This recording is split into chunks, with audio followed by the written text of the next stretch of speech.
Hello coaches and welcome to this edition of Give and Go Live. My name is David Newberry, the e-learning coordinator for United Soccer Coaches, and I'm joined by my colleague Ian Barker, Director of Coaching Education. Hello Ian. Hello David, pleasure to be here. Ian, we started in previous sessions look at different formations for the back line. We're looking at the first two with the back four, and now we're moving into two presentations looking at the back three. The first part, we're going to look at the formation and different options for the formation.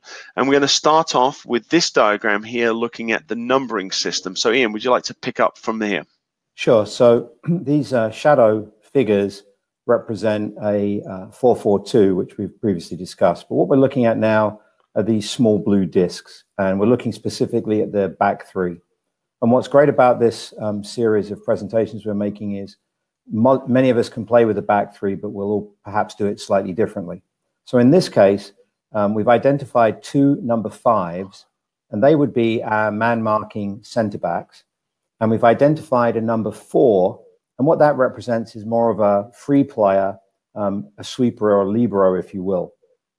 So this is one interpretation of how you'd orientate your back three. Also worth noting is the way David has drawn this up, and I believe accurately so, is he's put in two number sixes.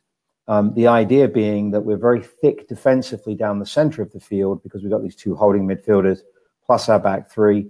And we can see now that we're a little bit thinner in the wide space with the 7 and 11 having a lot of potential work to do. So a nice representation of how we might at least begin the game, and then we'll look at what these positions and how they can flex as we go forward.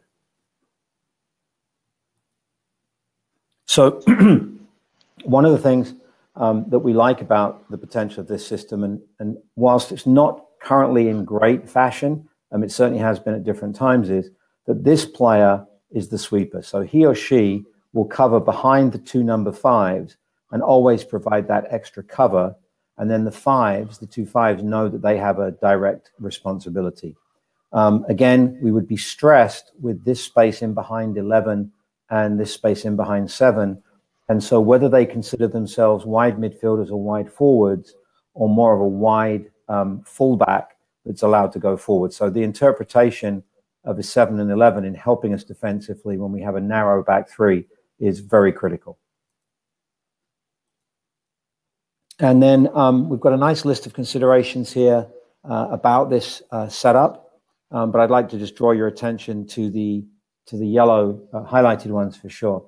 If the opponent plays with a front two, in this case we see we're playing against a 4-4-2, then clearly our two-man markers and our sweeper or our libero provide more than enough players and organization to deal with that. We're very thick down the middle of the field, so if I can just draw a little box, you can see that this would be quite a difficult block of players to penetrate, assuming that we have good discipline. And also, and this would be a bit of a leap in the youth game, but it's certainly worth considering, if this player doesn't have a man-marking responsibility and he or she should win the ball, they could be the player that can then carry the ball or pass the ball to break lines. So this number four becomes an important player when we do, if we're lucky enough to win possession. And what we're going to do now is we're going to run a video, a small animation that will emphasize these 3 points in yellow. I won't be able to narrate over the top of that. So have a look at the animation, see if these yellow points come to life, and certainly rewind and go back to them. But we'll have David run the excellent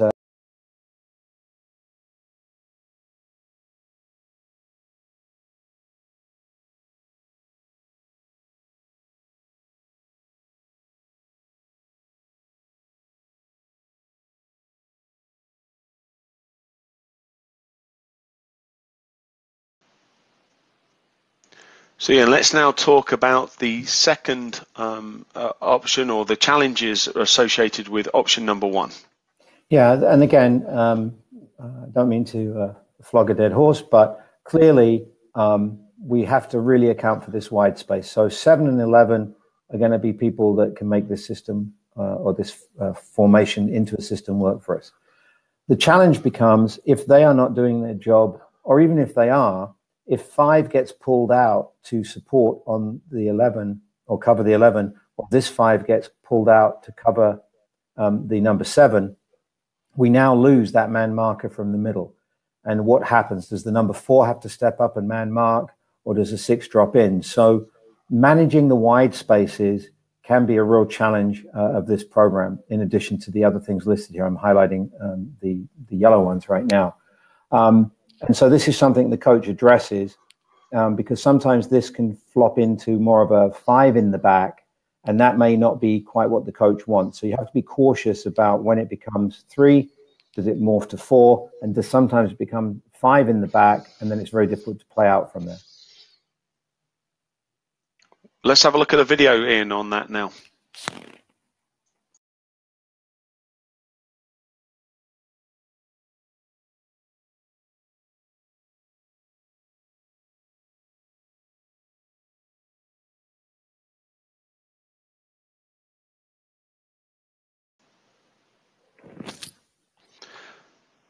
Well, Ian, let's now move into the second option, and this time we're looking at still 3 at the back, but the 3 at the back has now become a 3 at the back with 2 fullbacks.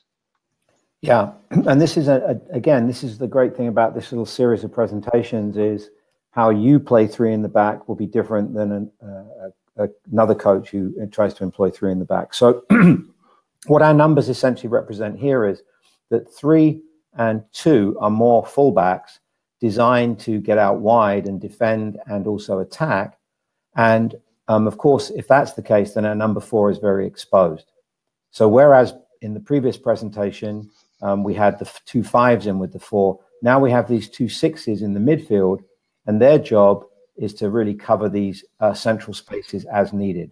So it's a much different interpretation. So we've got more width coverage across the field, but we've certainly opened up some gaps through these channels here that we have to be aware of.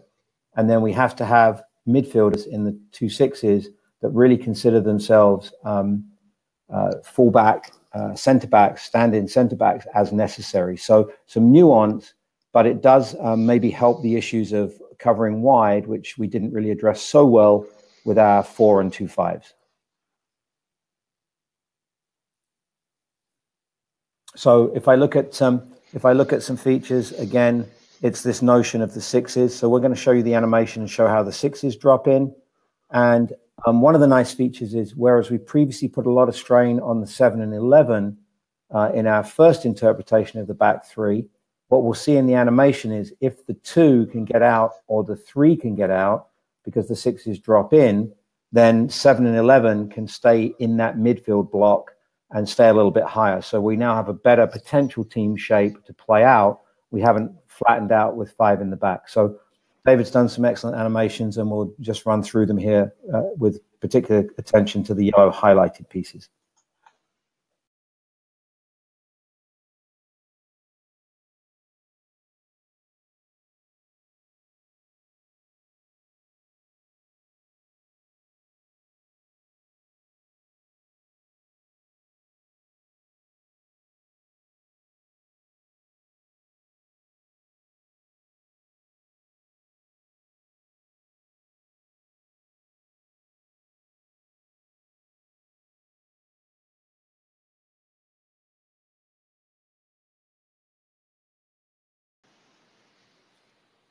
I will say David's animations are improving every time, so that's great. Challenges, I think we can be clear on these points on the left here.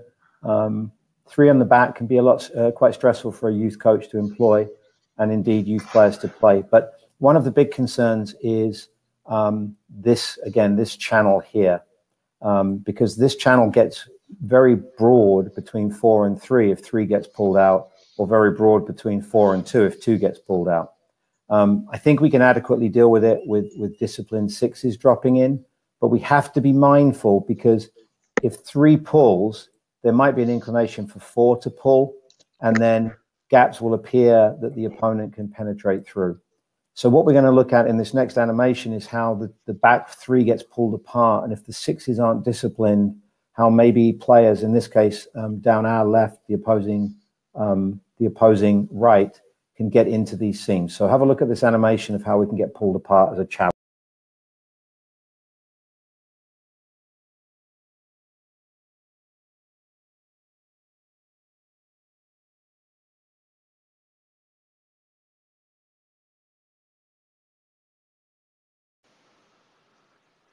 Well, Ian, thanks very much for that great presentation. Any concluding comments before we close? Yeah, what I would say to the coaches is, if you like the general ideas and you want to try them, why not actually show this to your kids? Certainly the animation pieces at least, because it would give them at least a nice little vignette of what that movement might look like. And I think the animations are actually strong enough to show to a young player to give them an idea of some of these basic concepts. We can do it with magnets and chalkboards and all kinds of things, put our cones down and move them around, but sometimes an animation brings them to life. But the key for me is it's not enough now for us as coaches at any level to say I play a 4-4-2 or a 3-4-3 or whatever it is. You've got to tell me how you play it, why you play it, and what are the pros and cons of it. And hopefully this series is bringing to life this notion of there's no one way to do it, and that every way you do it, there will inevitably be some real positives, but potentially some challenges as well. Well, thank you, Ian, for your time today, and thank you, coaches, for joining us on this edition of Give and Go Live.